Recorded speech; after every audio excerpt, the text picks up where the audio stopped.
Decidiu interditar o heliponto onde a jovem caiu no fim de ano passado, ali na cidade. A medida foi tomada depois de diversas denúncias de irregularidades e suposta negligência da administração do próprio condomínio.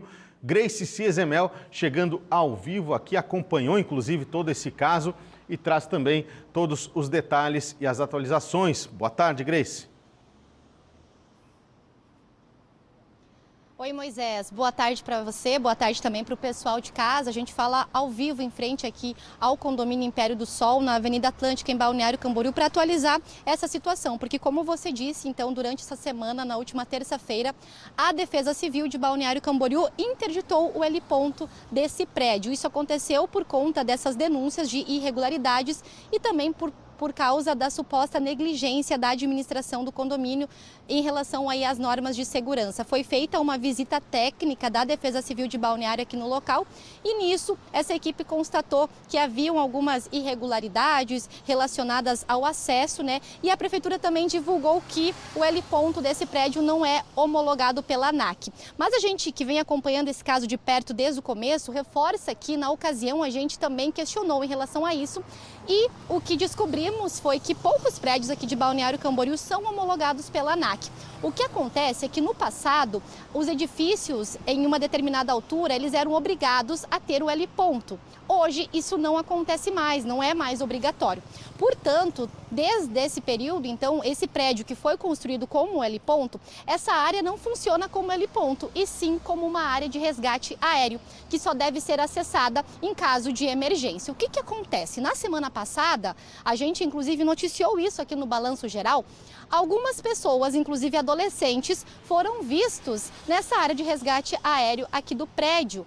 E esse local não deveria ter acesso, né, para as pessoas, como eu disse, apenas em caso de emergência. Essas imagens circularam as redes sociais porque, afinal, no ano passado, em dezembro, uma tragédia aconteceu aqui quando uma jovem de 22 anos morreu ao cair do heliponto. E aí é claro que, como essas imagens tiveram muita repercussão, né, nós mostramos inclusive aqui no nosso jornal, a Prefeitura, né, resolveu vir aqui para ver o que estava acontecendo. Na época em que o caso aconteceu, no início de dezembro do ano passado, o que nós verificamos também foi que essa porta que dá acesso ao heliponto do prédio, no dia em que o caso aconteceu, estaria destrancada. Isso segundo informações que foram confirmadas pelo próprio Corpo de Bombeiros Militar aqui de Balneário Camboriú. E a determinação da lei diz que essas portas de acesso devem estar trancadas. Então, esse é o ponto central da discussão, se essa porta de fato estava sendo mantida fechada ou não pelo condomínio. Na semana passada, quando essas imagens dos adolescentes aqui no heliponto vieram à tona, nós também questionamos o condomínio em relação a isso e o que nos foi dito foi que foi uma exceção porque havia um prestador de serviços aqui fazendo a limpeza dos equipamentos de ar-condicionado e esse profissional, então, em algum momento da descida e da subida dele, teria deixado a porta aberta e aí alguns turistas que estavam aqui no prédio teriam acessado o heliponto indevidamente, mas já teriam sido identificados. Agora o condomínio se manifestou novamente, disse que isso que foi divulgado pela Prefeitura são inverdades e que o local está regulamentado, está fechado, enfim, obedecendo todas as normas de segurança. Moisés, a gente, é claro, vai seguir de olho em todos os desdobramentos desse caso. O que não dá para acontecer, é claro, um local como esse, que é perigoso, que não tem qualquer tipo de segurança, esse local não pode ficar aberto, né, para que as pessoas possam acessar. Afinal, até crianças, né, num descuido dos pais, poderiam acessar o heliponto desse prédio e aí sim, né, mais uma tragédia poderia acontecer aqui nesse local. Volto contigo aí no estúdio. Verdade, Grace, até porque, né, se tivesse tudo certo, como o condomínio diz, o local não estaria interditado pela Defesa Civil de Balneário Camboriú. Obrigado pelas informações, Grace. Seguimos acompanhando todo o desdobrar dessa história do condomínio na Avenida Atlântica, número 3750, em Balneário Camboriú. Governador de Santa Catarina, Jorginho Melo, se uniu aos prefeitos num grupo de trabalho que cria o chamado Cadastro Único para Pessoas em Situação de Rua aqui no estado. Paulo César traz mais informações para a gente. Oi, Paulo. A proposta deve chegar na Assembleia Legislativa a partir do dia 31 de março. A intenção é que a FECAM, Federação dos Municípios de Santa Catarina, presidida por Topázio Neto, prefeito de Florianópolis, crie um grupo de trabalho que fará o levantamento.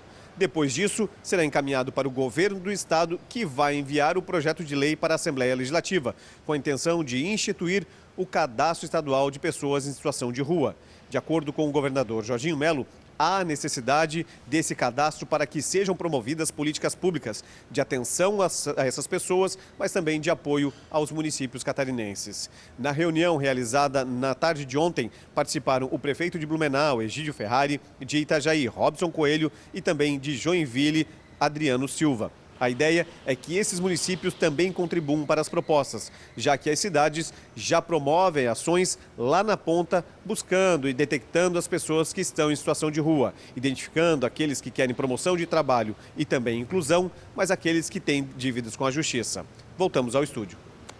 Obrigado pelas informações. Vamos de mais recado aqui do nosso telespectador chegando na tela do Balanço Geral. Olha, a Beatriz está dizendo o seguinte: Moisés, sobre o ladrão de fios, foi esse mesmo homem que furtou os fios aqui na rua da minha casa. Era bom a gente saber qual rua que é, né? Mas obrigado pelo recado aí, viu, Beatriz? Pois é, esse pessoal aí tá praticando vários furtos aqui em Itajaí. Fernanda, agora mudando de assunto, de Navegantes, a Maria Fernanda no carnaval de Navegantes, fantasiada e sorrindo. Nilmar, ô louco, meu, essa da época boa de carnaval, que se fazia o carnaval de essência, aquele carnaval de clube, né?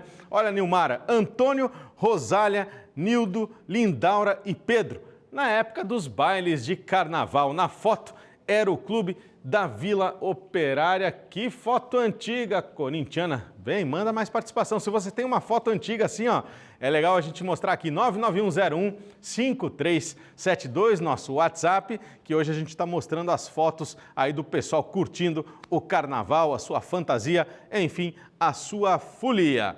Já que a gente está falando de carnaval, olha, a BR-101 deve receber mais de 1 milhão de veículos nos dias de folia. A Artéries, inclusive, divulgou as datas e horários de maior movimentação nas estradas. Vamos falar com a Maressa Machado aqui ao vivo, que ela traz os detalhes para a gente. Fala, Maressa.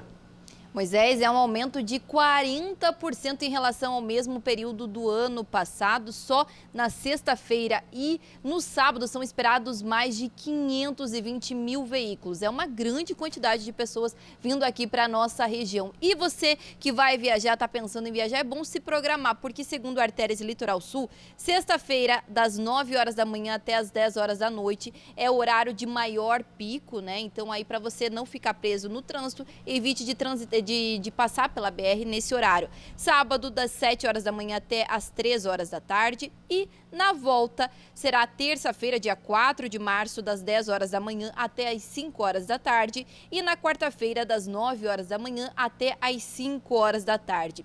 E também, Moisés, para garantir a segurança nas estradas, a Polícia Rodoviária Federal começa às 0 hora desta sexta-feira a Operação Carnaval 2025, que se estende até às 11h59 de quarta-feira de cinzas, totalizando 6 dias de mobilização.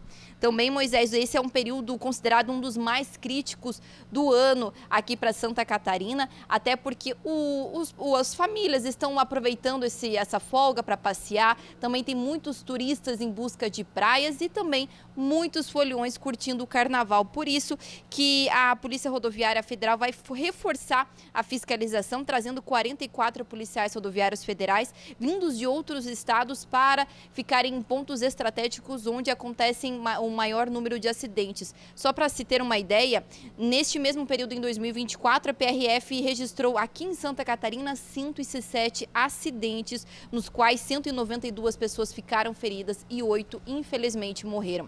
Por isso que nesse momento, nesse feriado, é importante que as pessoas se cuidem, mantenham as recomendações de segurança para não acontecer nada de pior, né, Moisés? Verdade, Maressa, bem lembrado. E se você vai viajar, já fez a revisão do seu carro, é importante, gente. Para o seu carro no mecânico, faz a revisão para não ficar depois, no meio da sua viagem, parado com algum imprevisto. Imagina, ferveu o carro, né? Por quê? Porque não teve a manutenção correta. Então, se você vai viajar, segurança sempre em primeiro lugar. Imagem ao vivo aqui da BR-101 na cidade de Itajaí, o trânsito parece que agora está começando a fluir um pouco melhor, mas amanhã o bicho vai pegar 12h58. Vem comigo porque